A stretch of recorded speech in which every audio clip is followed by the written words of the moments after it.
Hey guys, welcome back to TechMan. Today, let me show you how to change delivery address on Royal Mail. I was recently checking my Royal Mail account because I had a parcel going through my old address, and I realized I needed to update everything quickly before it got delivered to the wrong place. So I logged in and headed straight to the top right corner where the My Account section is sitting, and honestly, this is where things get surprisingly simple. Inside the setting area, I spotted the address option and thought, okay, this should be messy, but it really isn't.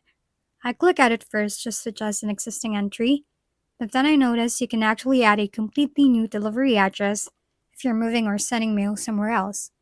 When I started typing, Royal Mail autofilled the location instantly, which felt a bit like the app was finishing my sentence for me. You can still type everything manually if needed, including flat or property details. Then just save it and even set it as your default so future deliveries don't go rogue. Even had a parcel end up at the wrong door? Yes, this step saves you from the headache. If we've been helpful, kindly give us a thumbs up and don't forget to hit the subscribe and bell button for more contents. For any questions and suggestions, comment down below.